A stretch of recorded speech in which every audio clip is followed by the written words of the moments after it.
11 Y107.9 FM. We're streaming live across our social media platforms, especially on Facebook. Y107.9 FM. Make sure you get in there. Share the link. Tell your friends I have a superstar in the building. I'm going to have a talk with her. We have about 18 more minutes before we wrap up. Before we get into business, 0202222073, we'll get you in here via WhatsApp. Now, she's a communications expert, a strategic advisor, cultural diplomat, and activist. Her name is Rozan, all right? She has shifted perceptions and moved entire markets through a strong belief in the stylistic embrace of self, of the self, the concept of self, right?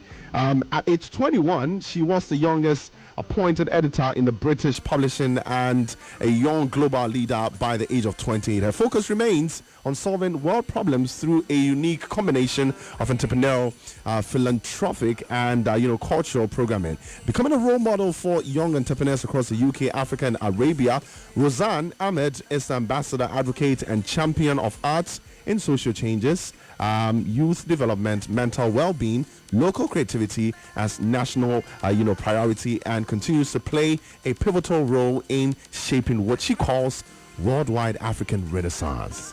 Welcome to YFM, Rozan. Thank you so much. Good to have you around. And I mean, how has your stay been in Ghana? Oh, it's I've delayed 3 times. 3 times, right? So I think that answers your question. That's perfect.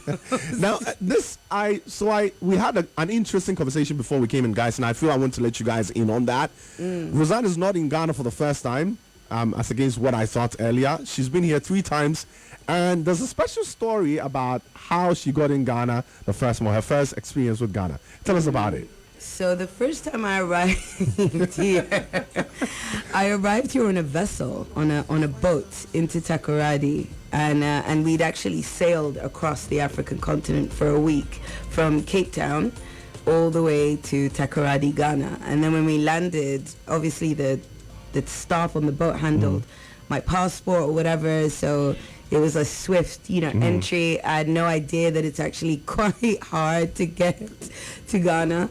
So, and then we drove from Takoradi to Accra. It was about 4 hours. Yeah, it was about 4 hours. And what really took me, not so much myself, because I'm kind of used to it. I've been all over. But one of our friends who was there, it was his first time in Africa, period. And what really touched him were the signs in the cars, everywhere we went. It's like, God is with you and joy and oh my gosh, that's Ghana for you. I know. It's like all these encouraging, beautiful, godly messages, and it really touched him. But yeah, we were only here for 3 days, so I didn't get to see much. This trip has been really phenomenal, and like I said, three times. 3 times, man. The first one very interesting, and so the next time you flew in.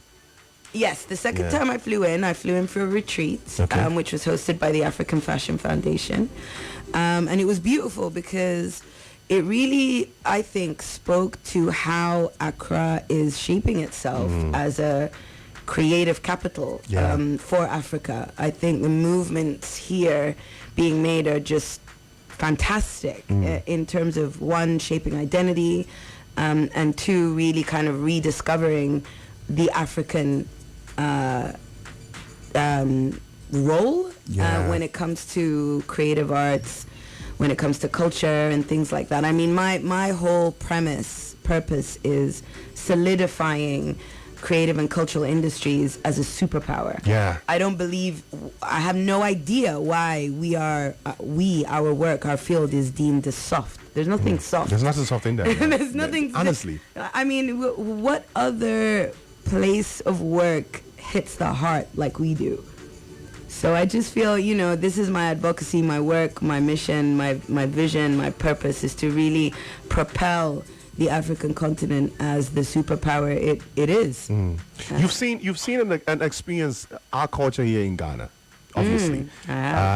What do you think about Ghana? When you see Ghana, what comes in mind? I mean, some of us in here, we see hospitality, we see peace, we see humor, high sense of humor. I mean, how does it come off to you? Well, it's funny because I'm Sudanese originally, and I really feel like the Sudanese and the Ghanaian people, in terms of our approach to life, is quite similar.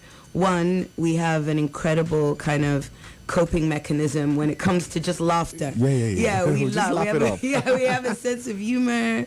We're calm. I think the only real difference that I've noticed is how polite Ghanaian people are. Oh my God, I feel rude half the time. I feel like everything is please, like thank you, please, So, no, please. so there's a Good morning, particular please. particular tribe, right? The Akuapems, right? They are from the eastern side of Ghana, Right. and they are the most polite, if I'm not wrong, because they can even cuss you in a polite way. Oh gosh. Before they cuss you, they tell you please. Please. So yes, instead of just yelling at you, they tell you please, Yeah. and the rest will follow. Yes. Yeah, we have. It's just our thing. It's beautiful, and it's also like the growth that's happening here is like I explained it to a friend of mine who asked me why I had delayed so much.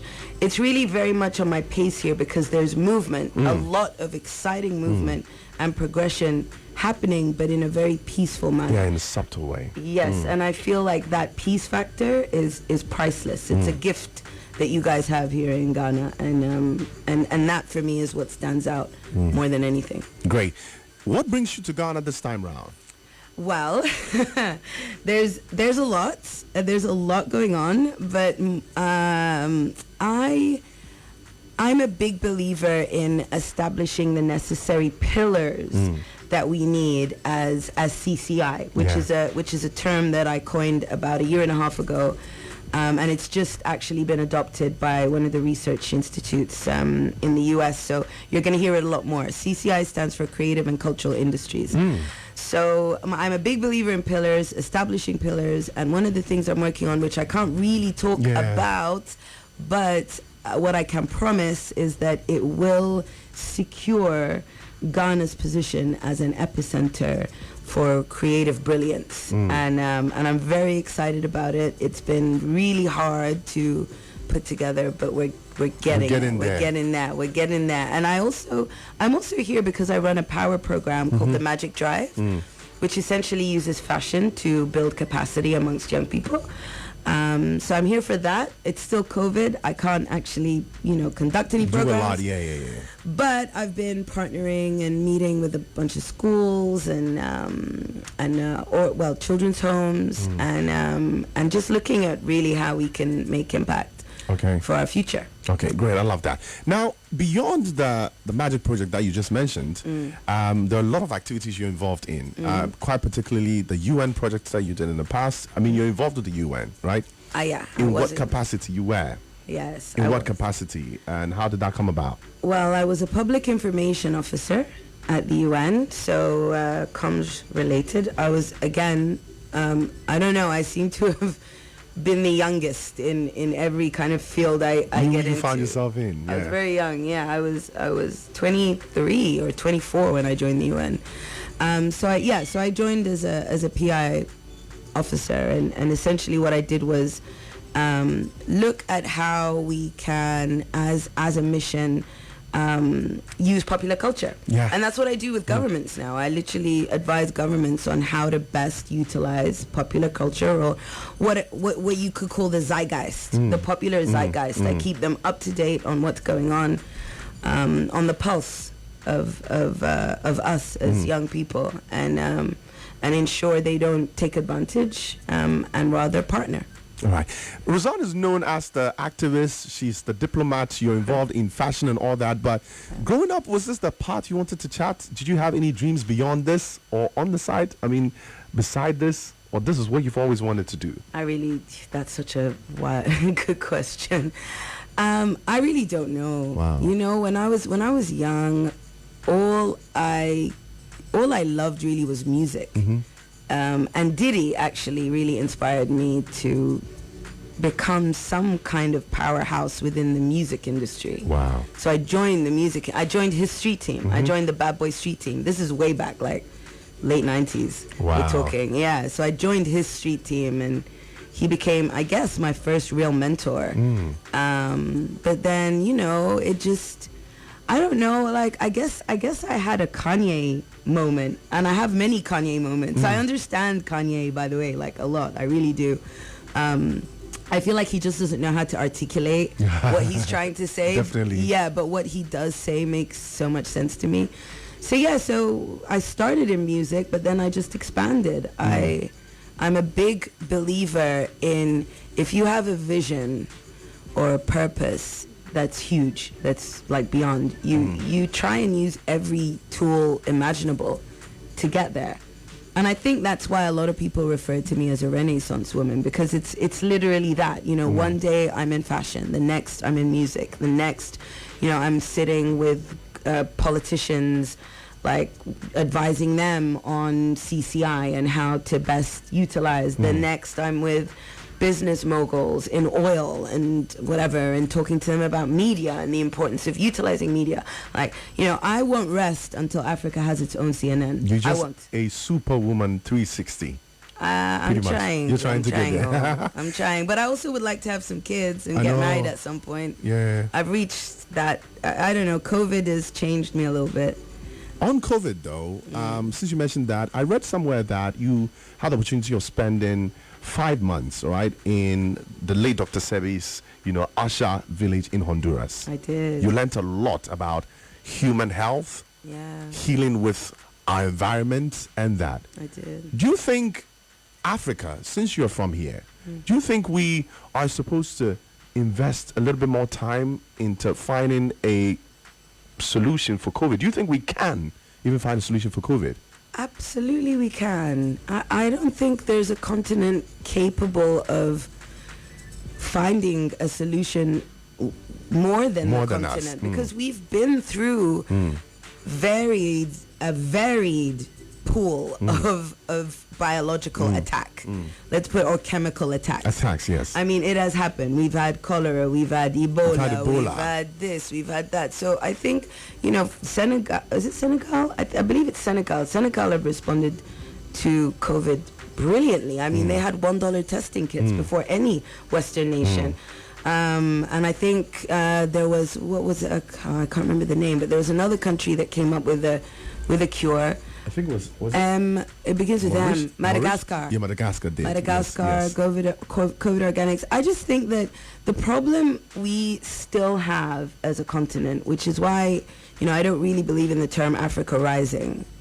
I don't. I feel in many ways we are still crashing if we're not careful, because if we don't really start to consider the pillars, the establishments of trust that we can lean on, and the same goes for the medical field. We have plenty of medical institutions that we don't lean on. We sit and wait for an answer from someone else. So yes, I do think we have the potential, but it's the attitude that we don't have. Yeah, the potential is there, but attitudes need to shift. We need to start putting ourselves first in every way. You did a research on Africanism, right? And you are championing the full African spirit. For everyone that is locked into the show now, what message do you want us to have? How do you want us to start seeing ourselves as Africans from today? Let's believe people who are listening to you don't know about the entire concept of Africanism. Yeah. For once, let's tell them, what do they need to know? I would say the first thing to do is to talk to each other. One of the biggest problems that I have come across in my research and my work is that we spend a lot of time explaining. We explain, oh, please value us because of this, this, and this. And we spend a lot of time explaining ourselves to individuals that don't, in many ways, deserve an explanation. I mean, if you are intrigued and if you are interested, first of all, express your interest on equal par. Ensure that this is a 50-50 moment of benefit. And number two, we need to talk to each other more. Yes. Like the fact that as a Sudanese woman, I have come to Ghana and I've met so many beautiful people here that know very little about Sudan. They know more about London than they do about Sudan. That's true. Yeah, and you go to Kenya, and I travel a lot, so I see this a lot. You go to Kenya, and you know, and they don't know anything much about Botswana, or they don't know anything. Like, as a continent, I feel the first thing we need to do, as part of our dive into the isms of our identity, is to talk to each other. Stop explaining and just talk. Let's connect. Let's stop explaining why we're different. Let's talk and then find out how we are alike. Like David said it in his song, It goes down when my G's connect. We need to connect. Yeah. Really connect. No disconnect. But since entertainment has come up now, you've worked with the likes of Didi and the rest. But here in Africa, have you taken particular interest in any, artistic camp? Ghana? Are you listening to anybody? Are you taking particular interest in any names? What? Yes. The first time I went to Nigeria for the first time when Afrobeats really started kicking off back in 2011, and I started making connections straight away with artists in the Debanges, the Davidos, the whatnot. Yeah, I started making connections with LA, with London, and really just pushing the cultural explosion, the roar that is Afrobeats from Nigeria. And the same in Kenya with Sauti Sol and Elsa Majimbo, who's now probably Africa's biggest social media star. She's here in Ghana. Yeah, I saw in somebody's snap yesterday. I'm like, is she here? They're like, yes. She's here. She's making some waves across Africa. I mean, her social numbers are great. She's linked up with Fenty. Yeah, with Rihanna. Yeah, and it's just dreams, man. Yeah, no, she's done really well, and that is what I'm about, like the cultivation of who we are artistically is what I live for. So yeah, I'm all here. What I love about Ghana is that it is really becoming like this meeting point. I've met so many people here from all across the continent. Who are here to either work or write or build or or move. Like a few people moving here. So I'm in my element right now here in Ghana. So I look forward to continuing that and seeing it really position itself. Great. One other thing that I forgot to touch on was your work with Vogue. Vogue, yes. Yes. Writing, you went into that. I mean, you just touched on people coming here to write and that. Yeah. How did you get in touch with them? Sorry, how did that come about? And, with regards to Africa, what was your work, for Vogue? How are you plugging us on that side? So, as I said, I started off as a writer. Yeah. So, fundamentally, my crux is writing. Okay. So, Vogue came about quite organically, much like everything else in my career. People ask how did you bring a boxing fight to Saudi Arabia? Like, how did you do that? So it's all very kind of organic. And Vogue, I've had a relationship with now for years. And what I've done is basically highlighted key moments in fashion on the continent and packaged it, wrote it in such a way that Vogue will pick it up. I've advised Condé Nast for quite some time on, on the African continent, on movements here. But to be honest, publications generally don't have that much power anymore. Yeah. I'll be honest, Vogue, I mean, apart from the wonderful work Edward and Enfel is doing in the UK with British Vogue, and Edward, of course, is Ghanaian. Yeah, I mean, other than that, who reads these publications? Let's be honest. It's social media now. It's online. It's Instagram has become Gen Z's encyclopedia for everything. That's true. I mean, I can't believe. That's where we go to find everything. Everything, news, gossip, movements, our friends. We talk to our friends. It's become everything. Yeah. So for me, that for me is the power. That's why I started the Sudan account. To basically reintroduce my nation to the world using a tool that young people use only. Like only. So yeah, I mean, as much as I love the power of writing, I'm well aware of the fact that that reading levels are not what they used to be. Yeah, we're getting there. Yeah. Anyways, how do people connect with you? I'm getting a lot of messages on how they can, follow you and find out more about stuff that you do, how to tap into your knowledge and that. Yeah. Well, I'm everywhere on socials. It's I am Rozan. I am ROZAN. And then there's my website too, of course, rozanahmed.com. But yeah, I mean, I'm on Twitter, I'm on Facebook, Instagram, very active. I'm very active. No matter what I'm doing in the world, I always find Instagram time. Is there, right? I find time to post a story. I'm quite silly on Instagram. It's like my place of just being silly. So as well as serious. I feel like with Insta, because of algorithms and whatnot, you have to be both silly and serious. Be yourself. And drop, a nice little selfie now and again, just to, so I play on Instagram. I love that. Rozan, how many languages do you speak? I speak Arabic. Great. And English and a little bit of Swahili. Beautiful. Yeah. All right, so if you're good in any of these, feel free to connect, just say hi. How do I say hello in Arabic? Ahlan. Okay. In Swahili? Oh, I think it's also like, I don't know actually. Okay. Wow. You never really say hello in... You don't really say, you say what's going on. You say like, like Poasana or like Asante. Yeah, You say just Asante say hi, Sana. like, yeah, Yeah, peace. it's like, or I say hi actually. When I say hi. I mean a little bit of Swahili. Yeah. I like not conversational. I'm like learning here and there because of my time in Kenya. Rozan, you know what? I wish we had time to do more, but this has been beautiful. The few moments we spent on here has been beautiful. You've opened our minds to a lot of things. I mean, I know our listeners will definitely pick it up, connect with you, and then, we continue with the movement. But do enjoy the rest of your stay in Ghana. While you're out here, check out some good joints. Have you had fufu yet? I have, and I have thoroughly enjoyed myself. I feel like the priority